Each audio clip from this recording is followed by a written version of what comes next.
Right now on News 4 at 10, rescue crews put their lives on the line, saving a man from the brink of the falls. Lake effect snow making a return to western New York. We're getting some of that moving into Buffalo and already a couple inches on the ground in some spots. I'll let you know how much more we'll wake up to tomorrow morning coming up in your 4-1 forecast. And the latest on that raid by federal agents on Buffalo City Hall. You're watching News 4, your local news leader. Now, live from Buffalo, this is News 4 at 10. Our training is to go in and grab the victim and get out. We'd never have somebody in the water for that length of time. A man is recovering tonight after he spent hours in the mighty Niagara River today. News 4 was there as the crews worked to save that man from the fast-moving water. They're now being credited with saving his life. It happened early this afternoon near Green Island in the upper Niagara, just yards from the brink of the American Falls. News 4's Marley Tuskus is live near the river right now with the latest details. Marley? Yeah, Don, I'm going to take a step out of the way so you can see. Take a look at that rushing water behind me. And then imagine being stuck there for more than 2 hours. That's what State Parks Police say happened to a man that they rescued today from these rapids. Now, it all started right before noon when a tourist happened to spot something in that water. Yeah, I thought it was a bear at first. It was pretty big. But then we walked about like 50 to 75 feet more, and then we happened to see a man floating in the water. Quick thinking potentially saved a man's life trapped in the rushing waters of the Niagara River. We just called the state park, and the state park called the police. All these people here, and people were cheering when one of the guys got to the log, and I thought, well, what are they cheering? And then I could make out that the guy was trapped against the log. Oh my God, it's such a shock. State Parks Police received a call shortly before noon Thursday that someone was in the water. When they arrived, they found the man, who police are not identifying, clinging to a branch. That's when they called in reinforcements. You know, you never know when something like this is going to happen, and of course you have to be ready for it when it does. It took rescuers 2 tries before they were able to grab the man, who then fought to break free of the flotation device.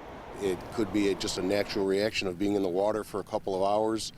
He's probably disoriented. This sent him rushing closer to the cliff of the falls. And then we heard another noise from the crowd, and I saw the individual coming downriver and was able to jump in and intercept him. And luckily, Major Doty was there to grab him. If he wasn't there, I don't know what would have happened to the guy. I had secured him, but I couldn't move after that. Just all I could do to keep his head up above water and wait for help. I just kept telling him, we got help coming. I got you. We're not going anywhere. Finally, after nearly 2 hours, first responders pulled the 2 out of the rapids. The man was semi-conscious and taken by ambulance to Niagara Falls Memorial Hospital for treatment. Rescuers say he survived a long time in 51-degree water. He was in there for over 2 hours at that temperature. The charts that we see don't look well for that, but his will to stay alive is what kept him alive today. First responders are still investigating how and why this man ended up in the water. They are not releasing the status of his condition at this time. Now, first responders on scene, specifically the fire department, tell us that after this incident, they are going to change their training methods to include longer water rescues. As for now, reporting live in Niagara Falls, Marley Tuskus, News 4. Thank you, Marley, and we thank our first responders. Buffalo saw its first snow of the season today. This is what it looked like in, well, some parts of the Queen City this afternoon. Pretty much a light dusting out there for the most part as we experience the first snowflakes in the metro area this winter, Andrew Baglini. Oh, yeah.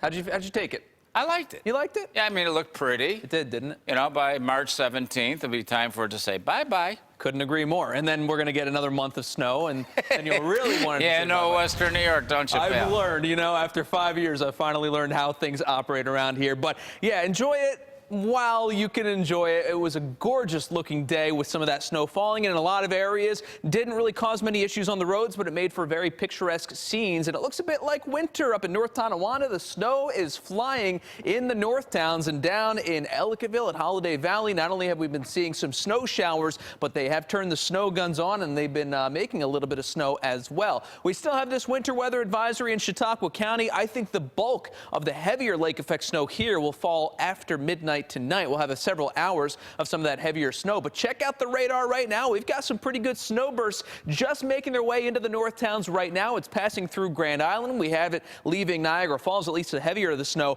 and some pretty heavy snow bursts up in Orleans County as well. This is enough to put down a quick 1 to 2 inches, so be a little extra careful if you're going to be out and about late tonight. It's enough that you'll need a couple extra minutes to brush the snow off the car tomorrow morning. It's not anything we can't handle, certainly, but it is a little more substantial.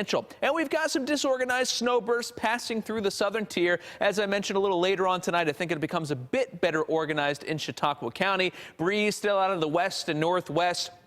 And temperatures are below freezing across pretty much all of western New York away from the lake shores, and that's why the snow is sticking. So we're going to see that snow burst pass through the metro and then moves into the southern tier. As I mentioned, we'll have a little bit better organization in Chautauqua County overnight. We'll still wake up to snow falling in that area tomorrow morning, but we should be pretty good here in Buffalo. Outside of maybe a bit of a slower start, we're expecting some sunshine throughout your Friday, so bundle up, but also grab a pair of sunglasses. Again, we'll have a fresh couple of inches across a good portion of the metro and 3 to 5 inches across parts of the hills in Chautauqua County. That's going to be the higher totals that we see. Temperatures drop back into the lower 20s. A cold start to the morning and a chilly Friday. I'll let you know if we have any temperature recovery this weekend in your full forecast in just a little bit. Don? Mayor Byron Brown is speaking out tonight about yesterday's FBI raid at Buffalo City Hall. The federal agents took boxes of documents from the Office of Buffalo Urban Renewal Agency. Now, Mayor Brown sits on the board of that agency. He says the city is cooperating with the investigation.